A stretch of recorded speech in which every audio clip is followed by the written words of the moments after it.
ಇನ್ನೊಂದು ವಿಷಯ ನಾನು ಏನು ಹೇಳ್ತಾ ಇದ್ದೀನಿ ಅಂದರೆ, ಎಲ್ಲ ಕೆಮ್ಮಿಗೂ ಔಷಧಿ ನೀವು ಕೊಡಬೇಕಾಗಿಲ್ಲ. ಈಗ ಜನರಲಿ ಪೋಷಕರು ನನ್ನ ಹತ್ರ ಬರ್ತಾರೆ, ಸರ್ ಕೆಮ್ಮಿಗೊಂದು ಔಷಧಿ ಕೊಡಿ ಅಂತ. ನಾನು ಏನು ಹೇಳ್ತೇನೆ ಅಂದರೆ, ಔಷಧಿ ಇಲ್ಲದೇ ಕೆಲವು ಸ್ವಾಭಾವಿಕ ಅಥವಾ ನೈಸರ್ಗಿಕ ವಿಧಾನದಲ್ಲಿ ನೀವು ಕಾಫನ್ನು ಕಂಟ್ರೋಲ್ ಮಾಡ್ಬೋದು. ಉದಾಹರಣೆಗೆ ಜೇನುತುಪ್ಪ, 2 ಚಮಚ ಜೇನುತುಪ್ಪ ದಿನಕ್ಕೊಂದು 2-3 ಸಲ ನೆಕ್ಸಿದ್ರೆ ಅದು ಗಂಟಲು ಸೂದನಿಂಗೂ ಆಗುತ್ತೆ, ಇರಿಟೇಷನ್ನು ಕಮ್ಮಿ ಆಗುತ್ತೆ, ಕೆಮ್ಮು ಕಮ್ಮಿ ಆಗುತ್ತೆ. ಆದರೆ ಒಂದು ನೆನ್ಪಿಟ್ಕೊಳ್ಳಿ, ಜೇನುತುಪ್ಪ ಕೊಡುವಾಗ 1 ವರ್ಷದ ಮೇಲಿನ ಮಕ್ಕಳಿಗೆ ಮಾತ್ರ ಕೊಡಬೇಕು. 1 ವರ್ಷದ ಕೆಳಗಿನ ಮಕ್ಕಳಿಗೆ ಜೇನುತುಪ್ಪ ಕೊಡಬಾರ್ದು. ಯಾಕಂದರೆ ಅದರಿಂದ ಕೆಲವರಿಗೆ ಬೊಟುಲಿಸಮ್ ಅಂತ ಒಂದು ಕಾಯಿಲೆ ಬರುತ್ತೆ. ಸೊ ಅದರಿಂದ ಜೇನುತುಪ್ಪ ಕೊಡೋದಿದ್ರೆ ವರ್ಷದ ಮೇಲಿನ ಮಗುವಿಗೆ ಕೊಡಬೇಕು. ಒಂದು. ಎರಡನೇ ವಿಷಯ, ಏನಾದರೂ ಒಂದು ಸೂಪ್ ಥರ ಮಾಡಿಬಿಟ್ಟು ಕುಡಿಸೋದು, ಅಥವಾ ಹ್ಯೂಮಿಡಿಫೈಯರ್ ಹಾಕೋದು, ಅಥವಾ ಎಕ್ಸಾಂಪಲ್ ಬಾತ್ರೂಮಲ್ಲಿ ಬಿಸಿ ನೀರು ಇದು ಮಾಡಿ ಸ್ಟೀಮ್ ಬರುತ್ತಲ್ಲ, ಆ ರೂಮ್ ಕ್ಲೋಸ್ ಮಾಡಿದಾಗ ಒಂದು 5 ನಿಮಿಷ ತಗೊಂಡು ಹೋಗೋದು. ಈ ಥರ ನೈಸರ್ಗಿಕವಾದ ವಿಧಾನಗಳನ್ನು ಕೆಲವೊಮ್ಮೆ ಅನುಸರಿಸಬಹುದು, ಅದು ಮುಖ್ಯ. ಆಮೇಲೆ ಚಿಕ್ಕ ಪುಟ್ಟ ಕೆಮ್ಮಿಗೆಲ್ಲ ನೈಸರ್ಗಿಕನೂ ಬೇಡ, ನಮ್ಮದು ಬೇಡ, ಯಾವುದು ಬೇಡ. ಚಿಕ್ಕ ಪುಟ್ಟ ಕೆಮ್ಮಿಗೆ 2-3 ಕೆಮ್ಮಿದ್ರೆ ಮಾಡಿಕೊಂಡು ಕೆಮ್ಮಿದ್ರೆ ಔಷಧಿ ಕೊಡುವ ಅಭ್ಯಾಸನೇ ಮಾಡಬೇಡಿ ಅಂತ ಹೇಳ್ತಾ ಇರ್ತೀನಿ. ಸ್ವಲ್ಪ ಬಿಸಿನೀರು ಅಥವಾ ಒಂಚೂರು ತುಳಸಿ ಎಲೆ ಇದು ಮಾಡಿಕೊಂಡು ಕುಡಿಸಿದ್ರು ಅದು, ಅಥವಾ ಜೇನುತುಪ್ಪ ಮತ್ತು ಲಿಂಬೆಹಣ್ಣು ಹಾಕಿ ಕೆಲವರು ಮನೆಯಲ್ಲಿ ಮಾಡ್ತಾರೆ ಇಂಥವೆಲ್ಲ. ಇನ್ನೊಂದು ವಿಷಯ ನಾನು ಏನು ಹೇಳ್ತಾ ಇದ್ದೀನಿ ಅಂದರೆ, ಎಲ್ಲ ಕೆಮ್ಮಿಗೂ ಔಷಧಿ ನೀವು ಕೊಡಬೇಕಾಗಿಲ್ಲ. ಈಗ ಜನರಲಿ ಪೋಷಕರು ನನ್ನ ಹತ್ರ ಬರ್ತಾರೆ, ಸರ್ ಕೆಮ್ಮಿಗೊಂದು ಔಷಧಿ ಕೊಡಿ ಅಂತ. ನಾನು ಏನು ಹೇಳ್ತೇನೆ ಅಂದರೆ, ಔಷಧಿ ಇಲ್ಲದೇ ಕೆಲವು ಸ್ವಾಭಾವಿಕ ಅಥವಾ ನೈಸರ್ಗಿಕ ವಿಧಾನದಲ್ಲಿ ನೀವು ಕಾಫನ್ನು ಕಂಟ್ರೋಲ್ ಮಾಡ್ಬೋದು. ಉದಾಹರಣೆಗೆ ಜೇನುತುಪ್ಪ, 2 ಚಮಚ ಜೇನುತುಪ್ಪ ದಿನಕ್ಕೊಂದು 2-3 ಸಲ ನೆಕ್ಸಿದ್ರೆ ಅದು ಗಂಟಲು ಸೂದನಿಂಗೂ ಆಗುತ್ತೆ, ಇರಿಟೇಷನ್ನು ಕಮ್ಮಿ ಆಗುತ್ತೆ, ಕೆಮ್ಮು ಕಮ್ಮಿ ಆಗುತ್ತೆ.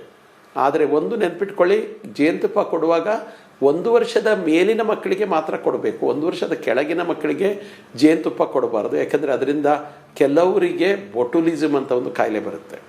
ಸೊ ಅದರಿಂದ ಜೇನುತುಪ್ಪ ಕೊಡೋದಿದ್ರೆ ವರ್ಷದ ಮೇಲಿನ ಮಗುವಿಗೆ ಕೊಡಬೇಕು. ಒಂದು. ಎರಡನೇ ವಿಷಯ, ಏನಾದರೂ ಒಂದು ಸೂಪ್ ಥರ ಮಾಡಿಬಿಟ್ಟು ಕುಡಿಸೋದು, ಅಥವಾ ಹ್ಯೂಮಿಡಿಫೈಯರ್ ಹಾಕೋದು, ಅಥವಾ ಎಕ್ಸಾಂಪಲ್ ಬಾತ್ರೂಮಲ್ಲಿ ಬಿಸಿ ನೀರು ಇದು ಮಾಡಿ ಸ್ಟೀಮ್ ಬರುತ್ತಲ್ಲ, ಆ ರೂಮ್ ಕ್ಲೋಸ್ ಮಾಡಿದಾಗ ಒಂದು 5 ನಿಮಿಷ ತಗೊಂಡು ಹೋಗೋದು. ಈ ಥರ ನೈಸರ್ಗಿಕವಾದ ವಿಧಾನಗಳನ್ನು ಕೆಲವೊಮ್ಮೆ ಅನುಸರಿಸಬಹುದು, ಅದು ಮುಖ್ಯ. ಆಮೇಲೆ ಚಿಕ್ಕ ಪುಟ್ಟ ಕೆಮ್ಮಿಗೆಲ್ಲ ನೈಸರ್ಗಿಕನೂ ಬೇಡ, ನಮ್ಮದು ಬೇಡ, ಯಾವುದು ಬೇಡ. ಚಿಕ್ಕ ಪುಟ್ಟ ಕೆಮ್ಮಿಗೆ 2-3 ಕೆಮ್ಮಿದ್ರೆ ಮಾಡಿಕೊಂಡು ಕೆಮ್ಮಿದ್ರೆ ಔಷಧಿ ಕೊಡುವ ಅಭ್ಯಾಸನೇ ಮಾಡಬೇಡಿ ಅಂತ ಹೇಳ್ತಾ ಇರ್ತೀನಿ. ಸ್ವಲ್ಪ ಬಿಸಿನೀರು ಅಥವಾ ಒಂಚೂರು ತುಳಸಿ ಎಲೆ ಇದು ಮಾಡಿಕೊಂಡು ಕುಡಿಸಿದ್ರು ಅದು, ಅಥವಾ ಜೇನುತುಪ್ಪ ಮತ್ತು ಲಿಂಬೆಹಣ್ಣು ಹಾಕಿ ಕೆಲವರು ಮನೆಯಲ್ಲಿ ಮಾಡ್ತಾರೆ. ಇನ್ನೊಂದು ವಿಷಯ ನಾನು ಏನು ಹೇಳ್ತಾ ಇದ್ದೀನಿ ಅಂದರೆ, ಎಲ್ಲ ಕೆಮ್ಮಿಗೂ ಔಷಧಿ ನೀವು ಕೊಡಬೇಕಾಗಿಲ್ಲ. ಈಗ ಜನರಲಿ ಪೋಷಕರು ನನ್ನ ಹತ್ರ ಬರ್ತಾರೆ, ಸರ್ ಕೆಮ್ಮಿಗೊಂದು ಔಷಧಿ ಕೊಡಿ ಅಂತ. ನಾನು ಏನು ಹೇಳ್ತೇನೆ ಅಂದರೆ, ಔಷಧಿ ಇಲ್ಲದೇ ಕೆಲವು ಸ್ವಾಭಾವಿಕ ಅಥವಾ ನೈಸರ್ಗಿಕ ವಿಧಾನದಲ್ಲಿ ನೀವು ಕಾಫನ್ನು ಕಂಟ್ರೋಲ್ ಮಾಡ್ಬೋದು. ಉದಾಹರಣೆಗೆ ಜೇನುತುಪ್ಪ, 2 ಚಮಚ ಜೇನುತುಪ್ಪ ದಿನಕ್ಕೊಂದು 2-3 ಸಲ ನೆಕ್ಸಿದ್ರೆ ಅದು ಗಂಟಲು ಸೂದನಿಂಗೂ ಆಗುತ್ತೆ, ಇರಿಟೇಷನ್ನು ಕಮ್ಮಿ ಆಗುತ್ತೆ, ಕೆಮ್ಮು ಕಮ್ಮಿ ಆಗುತ್ತೆ. ಆದರೆ ಒಂದು ನೆನ್ಪಿಟ್ಕೊಳ್ಳಿ, ಜೇನುತುಪ್ಪ ಕೊಡುವಾಗ 1 ವರ್ಷದ ಮೇಲಿನ ಮಕ್ಕಳಿಗೆ ಮಾತ್ರ ಕೊಡಬೇಕು. 1 ವರ್ಷದ ಕೆಳಗಿನ ಮಕ್ಕಳಿಗೆ ಜೇನುತುಪ್ಪ ಕೊಡಬಾರ್ದು. ಯಾಕಂದರೆ ಅದರಿಂದ ಕೆಲವರಿಗೆ ಬೊಟುಲಿಸಮ್ ಅಂತ ಒಂದು ಕಾಯಿಲೆ ಬರುತ್ತೆ. ಸೊ ಅದರಿಂದ ಜೇನುತುಪ್ಪ ಕೊಡೋದಿದ್ರೆ ವರ್ಷದ ಮೇಲಿನ ಮಗುವಿಗೆ ಕೊಡಬೇಕು. ಒಂದು. ಎರಡನೇ ವಿಷಯ, ಏನಾದರೂ ಒಂದು ಸೂಪ್ ಥರ ಮಾಡಿಬಿಟ್ಟು ಕುಡಿಸೋದು, ಅಥವಾ ಹ್ಯೂಮಿಡಿಫೈಯರ್ ಹಾಕೋದು, ಅಥವಾ ಎಕ್ಸಾಂಪಲ್ ಬಾತ್ರೂಮಲ್ಲಿ ಬಿಸಿ ನೀರು ಇದು ಮಾಡಿ ಸ್ಟೀಮ್ ಬರುತ್ತಲ್ಲ, ಆ ರೂಮ್ ಕ್ಲೋಸ್ ಮಾಡಿದಾಗ ಒಂದು 5 ನಿಮಿಷ ತಗೊಂಡು ಹೋಗೋದು. ಈ ಥರ ನೈಸರ್ಗಿಕವಾದ ವಿಧಾನಗಳನ್ನು ಕೆಲವೊಮ್ಮೆ ಅನುಸರಿಸಬಹುದು, ಅದು ಮುಖ್ಯ. ಆಮೇಲೆ ಚಿಕ್ಕ ಪುಟ್ಟ ಕೆಮ್ಮಿಗೆಲ್ಲ ನೈಸರ್ಗಿಕನೂ ಬೇಡ, ನಮ್ಮದು ಬೇಡ, ಯಾವುದು ಬೇಡ. ಚಿಕ್ಕ ಪುಟ್ಟ ಕೆಮ್ಮಿಗೆ 2-3 ಕೆಮ್ಮಿದ್ರೆ ಮಾಡಿಕೊಂಡು ಕೆಮ್ಮಿದ್ರೆ ಔಷಧಿ ಕೊಡುವ ಅಭ್ಯಾಸನೇ ಮಾಡಬೇಡಿ ಅಂತ ಹೇಳ್ತಾ ಇರ್ತೀನಿ. ಸ್ವಲ್ಪ ಬಿಸಿನೀರು ಅಥವಾ ಒಂಚೂರು ತುಳಸಿ ಎಲೆ ಇದು ಮಾಡಿಕೊಂಡು ಕುಡಿಸಿದ್ರು ಅದು, ಅಥವಾ ಜೇನುತುಪ್ಪ ಮತ್ತು ಲಿಂಬೆಹಣ್ಣು ಹಾಕಿ ಕೆಲವರು ಮನೆಯಲ್ಲಿ ಮಾಡ್ತಾರೆ ಇಂಥವೆಲ್ಲ. ಇನ್ನೊಂದು ವಿಷಯ ನಾನು ಏನು ಹೇಳ್ತಾ ಇದ್ದೀನಿ ಅಂದರೆ, ಎಲ್ಲ ಕೆಮ್ಮಿಗೂ ಔಷಧಿ ನೀವು ಕೊಡಬೇಕಾಗಿಲ್ಲ. ಈಗ ಜನರಲಿ ಪೋಷಕರು ನನ್ನ ಹತ್ರ ಬರ್ತಾರೆ, ಸರ್ ಕೆಮ್ಮಿಗೊಂದು ಔಷಧಿ ಕೊಡಿ ಎಂದು. ನಾನು ಏನು ಹೇಳ್ತೇನೆ ಅಂದರೆ, ಔಷಧಿ ಇಲ್ಲದೇ ಕೆಲವು ಸ್ವಾಭಾವಿಕ ಅಥವಾ ನೈಸರ್ಗಿಕ ವಿಧಾನದಲ್ಲಿ ನೀವು ಕಾಫನ್ನು ಕಂಟ್ರೋಲ್ ಮಾಡ್ಬೋದು. ಉದಾಹರಣೆಗೆ ಜೇನುತುಪ್ಪ, 2 ಚಮಚ ಜೇನುತುಪ್ಪ ದಿನಕ್ಕೊಂದು 2-3 ಸಲ ನೆಕ್ಸಿದ್ರೆ ಅದು ಗಂಟಲು ಸೂದನಿಂಗೂ ಆಗುತ್ತೆ, ಇರಿಟೇಷನ್ನು ಕಮ್ಮಿ ಆಗುತ್ತೆ, ಕೆಮ್ಮು ಕಮ್ಮಿ ಆಗುತ್ತೆ.